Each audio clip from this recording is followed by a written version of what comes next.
Hi, this is Dave Bartosiewicz. I am very, very excited to be here today to actually interview Father Justin, who is the father of the St. Peter and Paul Apostolic Church here in Salt Lake City, Utah.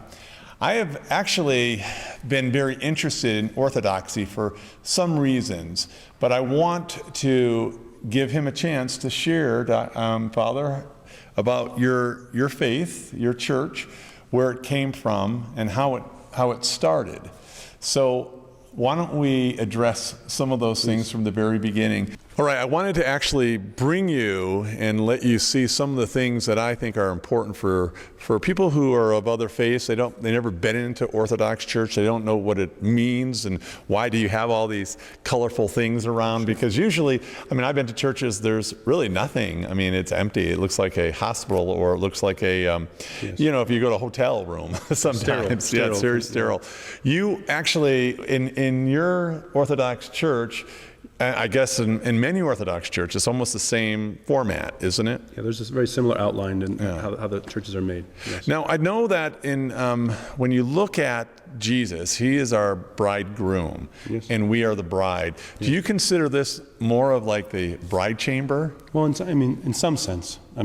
The fathers say that Christ, like you said, is the groom, and the church is his bride, and he's coming in his passion, and to die and to resurrect to consummate that marriage, so to speak, okay, that unity between Christ and men, right, and to have that unified again. And the church is where the most intimate place, so to speak. Okay. And we have different parts of the church: the narthex, we call the nave, the main area, and the altar. This is the altar. No, we call the Holy of Holies. Yeah. This is the Holy of Holies, and so what I want to actually show, Brian, you can show some of the different icons that we have here. Now, if we're looking at Mary right here, I want to show one of these icons. This is Mary, right? You getting that?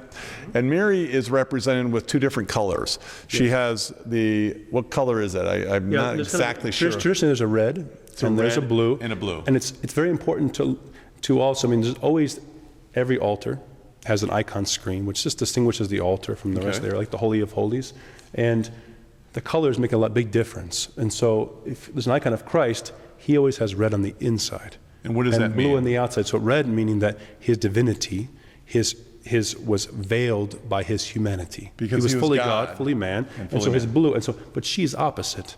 She's a human being who put on divinity because she bore, incomprehensibly, the living God in her womb. Yeah. We can't understand that with our fallen minds, but the living God became incarnate in her womb. Yeah, God became is that more? I was talking to Deacon John about that, and he made an incredible view of Mary that maybe some people never even thought about.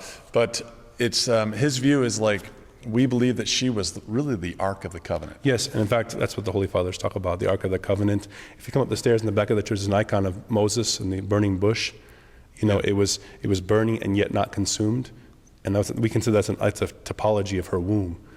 How could she bear the living God in her womb? No man can see God and live, But so that her womb was burning and yet not consumed in some sense. Yes. And so that she was the unhewn mountain from the Old Testament. A number of these ideas that actually she was the Ark of the Covenant, right? That to touch it would be to sanctified and holy. So this is the distinction in iconography. Really, is a very ancient art. It's 2,000 years old. It's very much has to do with theology. In other words, in the ancient church, most people were illiterate. They couldn't read the Bible. Most people couldn't read Bibles. And so they would go into a church and see the frescoes and the scenes of the life of Christ, and they could learn the life of Christ just with their eyes. Oh, and that would give them a story. They would give them a story, and they couldn't read them. There was maybe one person who could read in the whole village, and so we have to know that context. And people often lack context for the history of it. Everyone didn't have a Bible under their arm, and they weren't printed. It wasn't even decided upon. There's a lot of issues with living. And so these icons were pictorial theology. Okay. That makes sense in some ways. And about the other altar, I'd like to say something about this. So this is the altar. Yes. In the inside. And that's like the altar of the temple. Yes. And so in the Jewish temple. Absolutely. But now in the Christian Orthodox, there's a transformation. There's a transformation. Now everything goes into that altar when you're blessing the bread, the gifts, and the Eucharist. And I would say it's very important. Right now we had Easter. This is called Bright Week for us. So the lights are on, the doors are kept open all week long to symbolize the empty tomb of Christ, that he's risen.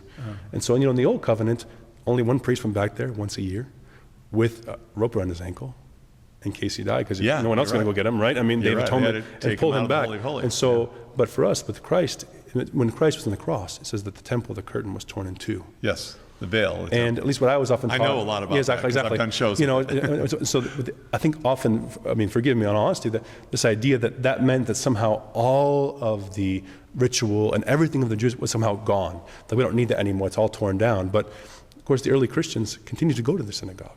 Yeah. And they would go, and then they would go to home churches for the Eucharist. So we believe that Christ came to fulfill the law. So when early Christian churches were built in the underground, secretly, like in the graveyards and things, and then later they built them on the same model as the temple. So it's very beautiful. So you have the altar, right? Yeah. And if you come into the middle, as a matter of fact, why don't we come and take a look at that? I want to show you the beautiful fulfillment of the altar, because you have. Can you see that? You have the altar. There's a large church-looking thing in the middle. Yeah. You know, inside of this, as we keep the reserved sacrament, the Eucharist, you know, there was a manna in the wilderness. Think of the Old Testament. What was in the Ark of the Covenant? There was a manna in the wilderness, right? It's kept on the table. There was the commandments, the tablets. Now the gospel fulfills that. There was the rod of Aaron. Yeah. Now there's the cross that budded forth. In other words, we see a fulfillment of all the Old Covenant into the New, but only now it's open so that everyone can partake. Not just once a year, one priest, but all of humanity is grafted on to Israel. So very beautiful, very ancient. Very interesting. Okay, so love that. That's really very powerfully symbolic. Yeah. And it seems like it goes directly back to you're connecting to the Jewish belief of the Ark of the Covenant. Now it's fulfilled through Jesus. Yes, yeah, absolutely. That's amazing.